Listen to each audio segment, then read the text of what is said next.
Game of Thrones, the board game, 3 to 6 players take on the roles of the great houses of Westeros.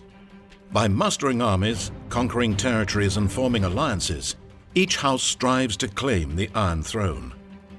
In this 4-player example, House Baratheon, House Lannister, House Greyjoy, and House Stark gather their cards, tokens and units and place them on the board according to the information printed on their player screens. Next, each house places its victory, supply and influence tokens on the tracks found on the game board.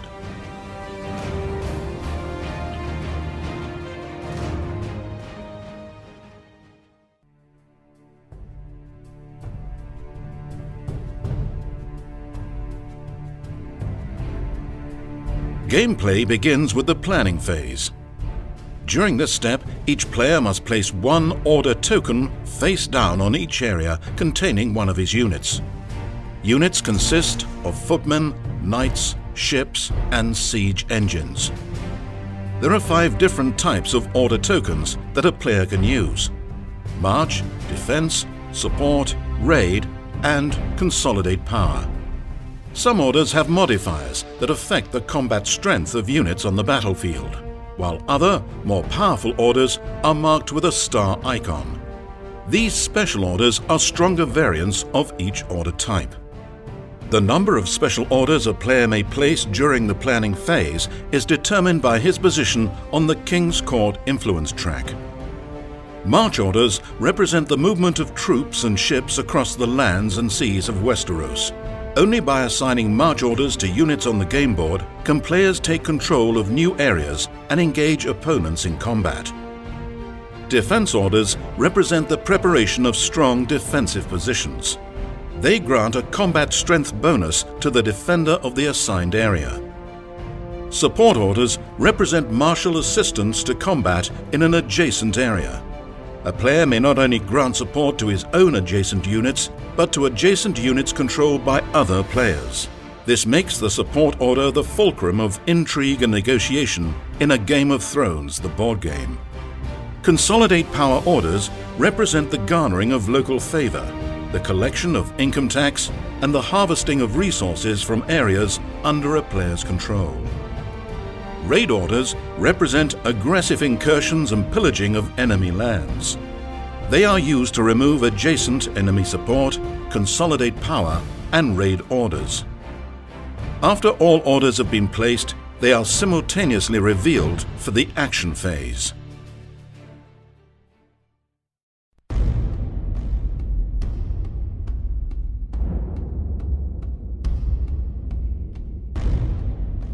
Since he holds the highest position on the King's Court influence track, the Lannister player controls the Messenger Raven token.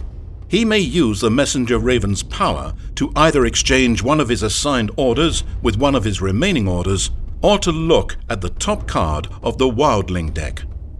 Seeing that House Greyjoy has placed a support order in Ironman's Bay, House Lannister decides to use the power of the Messenger Raven to exchange his defense order in the Golden Sound with an unused raid order.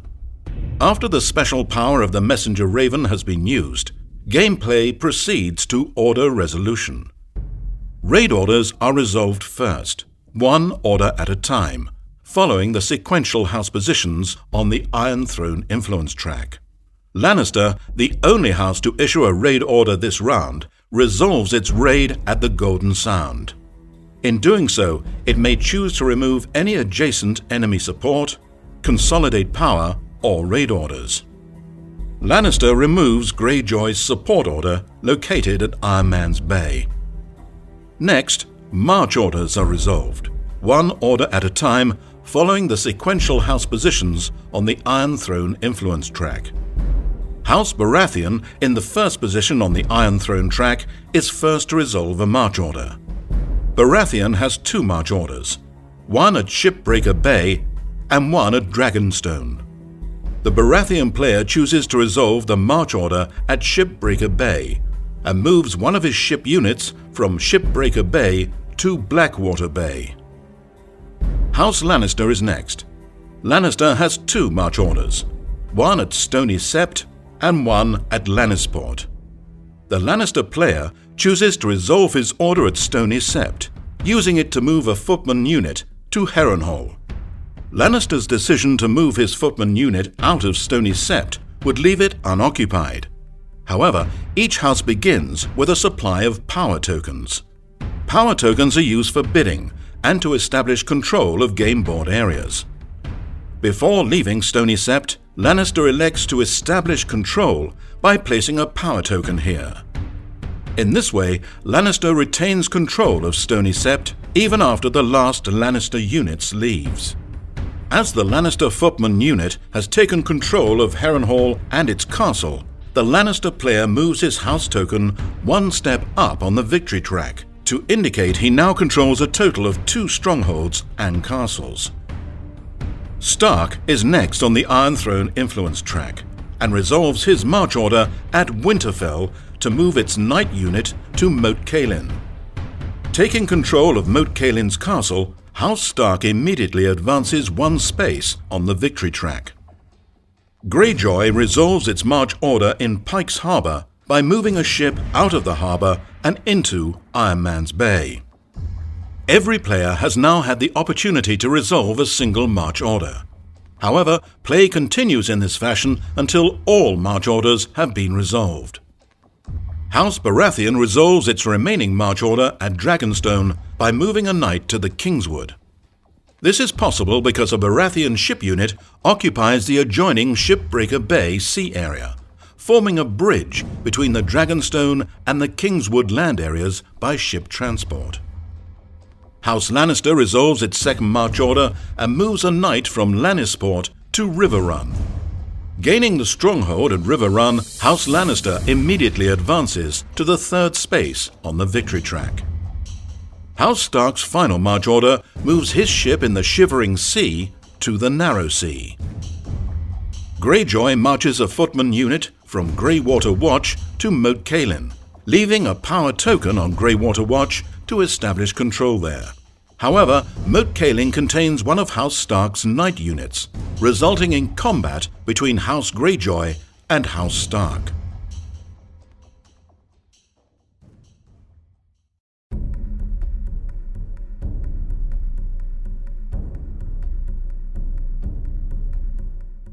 When a player marches one or more of his units into an area containing enemy units, combat ensues immediately and must be resolved before play proceeds to the next march order. In this example, House Greyjoy has marched a footman unit from Greywater Watch to Moat Cailin, containing a Stark Knight unit. The battle begins by the 2 opponents calling for support from adjacent areas. Only House Stark has an adjacent support order in White Harbour. Areas with support orders may support any number of adjacent combats during a game round, and may even support the forces of other players engaged in an adjacent combat. In this case, House Stark's footman in White Harbour lends its support in the adjacent Moat Cailin. Now, each side calculates the total combat strength value of its units involved in the combat. Each unit type contributes a specific amount of combat strength in combat. Footman and ship units contribute 1 combat strength, while a knight unit contributes 2 combat strength. Siege engine units contribute 4 combat strength when attacking an area containing a castle or stronghold. But siege engines have no combat strength when defending or when attacking an area without a castle or stronghold. In this example, Greyjoy's footman unit with a combat strength value of 1 challenges Stark's knight unit with a combat strength value of 2, supported by a Stark footman in White Harbour with a combat strength value of 1. Greyjoy, as the attacker, also includes the combat strength value on his march order, in this case 0. A defense order in the embattled area would add its combat strength to the defending units. In this case, however, there is no defense order in Moat Cailin. Both houses now choose and reveal 1 house card. House cards represent characters lending their abilities and strength to combat. Stark reveals Eddard Stark, who has a combat strength value of 4 and 2 sword icons, which, if Eddard is victorious, will destroy 2 of Greyjoy's units in the combat.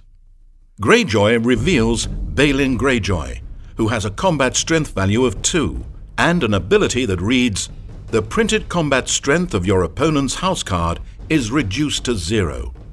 Text abilities are immediately resolved. Holding the highest position on the fiefdom influence track, Greyjoy controls the Valyrian Steel Blade. This token may add 1 combat strength to a combat once per game round. Greyjoy decides to use the Valyrian Steel Blade.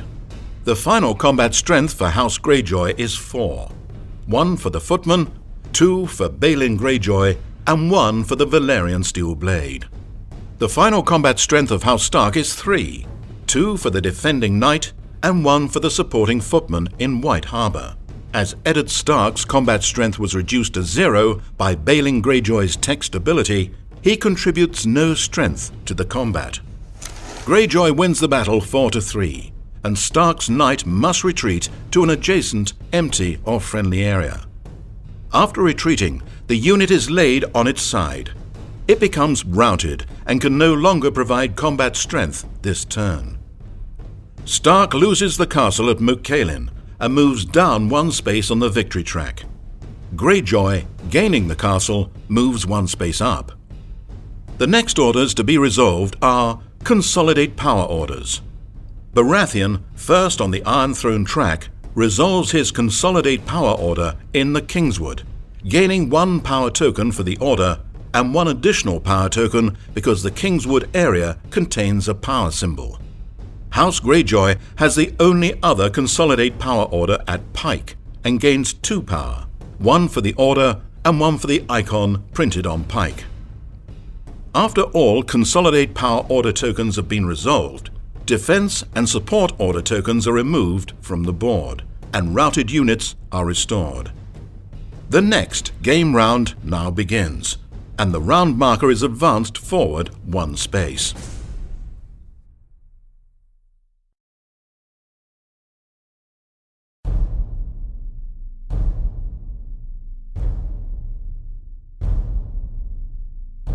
Every round after the first round begins by drawing a card from each of the 3 Westeros decks, which are then resolved in order. The first Westeros card in this example is Supply, which reads, "Adjust Supply Track, Reconcile Armies."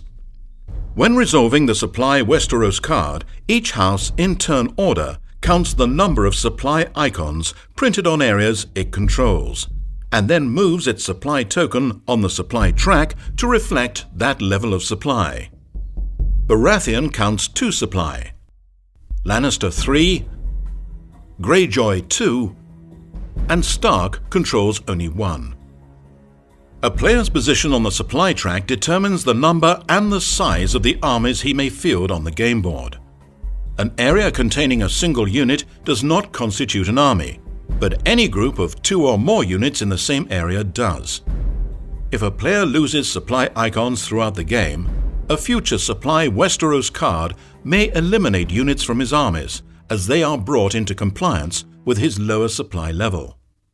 The second Westeros card drawn is Clash of Kings, which reads, "Bid on the 3 influence tracks." The Clash of Kings Westeros card simulates the intrigue and plotting taking place behind the curtain of war, affecting it in many subtle and some not so subtle ways.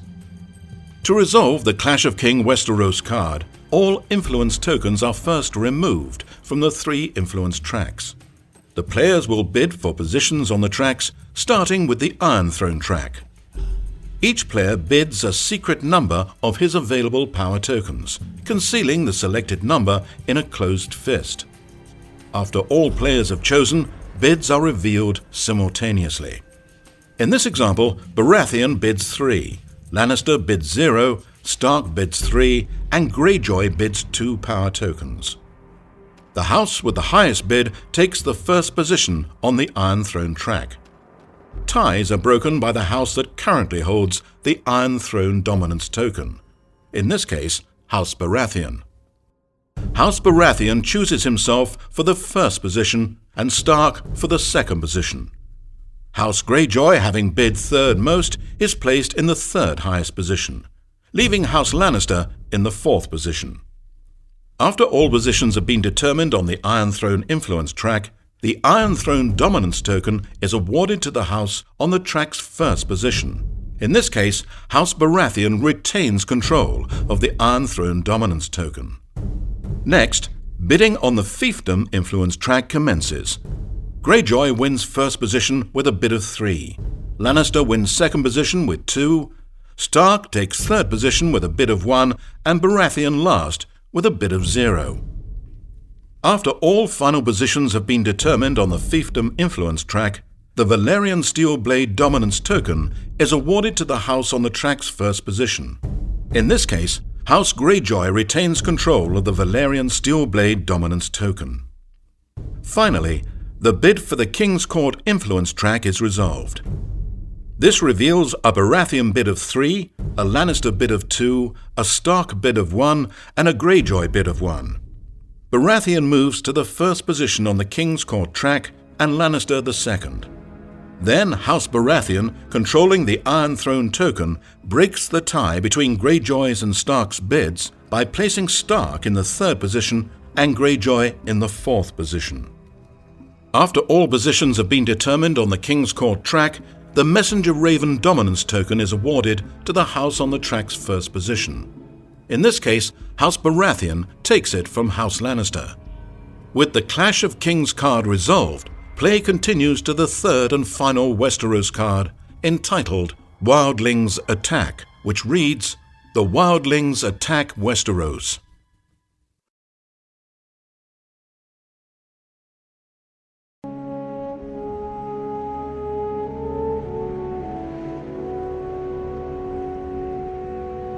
In the icy north, an army of barbaric wildlings gather to descend upon the continent of Westeros.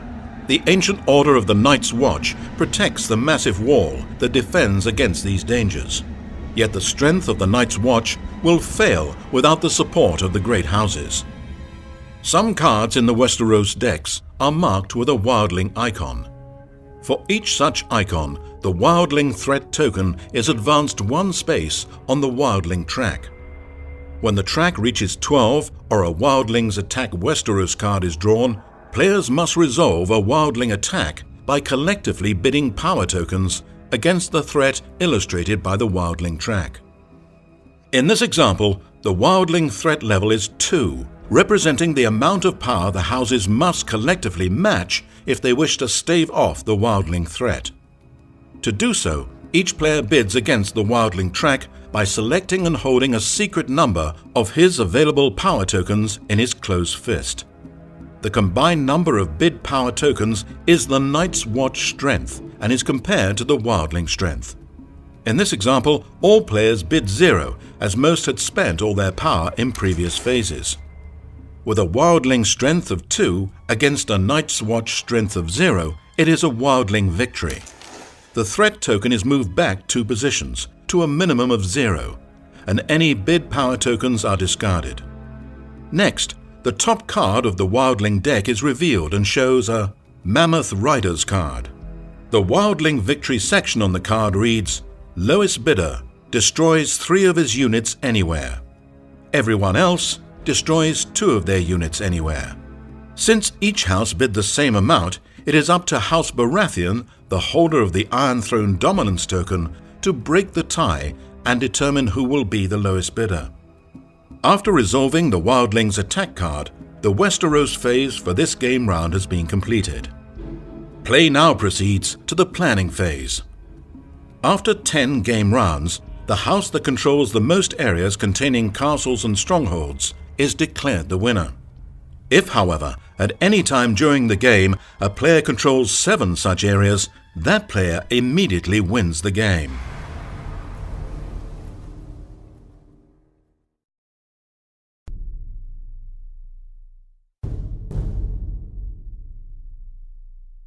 To conquer the great tracts of Westeros required to seize the Iron Throne, players will want to enlarge and expand their martial forces. The principal way for players to recruit new units to the game board is during the resolution of a Mustering Westeros card during the Westeros phase. When a Mustering Westeros card is resolved, each player in turn order may recruit or upgrade units in each area he controls containing a stronghold or a castle. Each castle provides 1 mustering point, while strongholds provide 2 mustering points.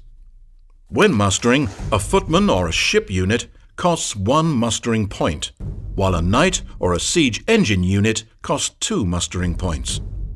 Alternatively, a player may upgrade an existing footman unit to either a knight or a siege engine unit for a cost of 1 mustering point. A player may never muster a unit that would cause the number or size of his armies to exceed his supply limit, as illustrated on the supply track on the game board. In this example, it is House Lannister's turn to muster units during the resolution of a Mustering Westeros card. Lannisport contains a stronghold which provides 2 mustering points. The Lannister player begins by upgrading the footman unit here to a knight unit at the cost of 1 mustering point. He then uses Lannisport's remaining mustering point to place a new ship unit in the Golden Sound. Ship units cannot be mustered on a land area, but must instead be placed in a friendly or empty adjacent sea area or port. As the Golden Sound already contained an existing Lannister ship unit, this area is now considered an army of 2 units, taking 1 of the 2 army slots of Lannister's supply. At an overall supply level of 3, House Lannister may field 3 armies of 2 units each, and 1 army of 3 units. The Lannister player then musters units in River Run, also a stronghold, providing 2 mustering points. He uses his first mustering point to place a new footman unit in River Run, and the second mustering point to place a new ship unit in the adjacent Golden Sound Sea area. In joining the already existing 2 ship units in the Golden Sound, the new ship unit from River Run forms an army of 3 units in the Golden Sound.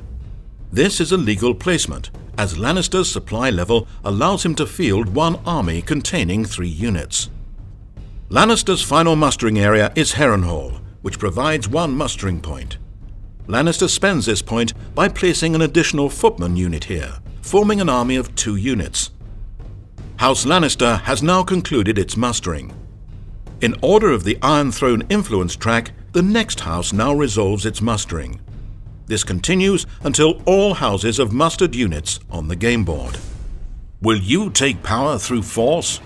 Use honeyed words to coerce your way onto the throne. Through strategic planning, masterful diplomacy, and clever card play, spread your influence over Westeros.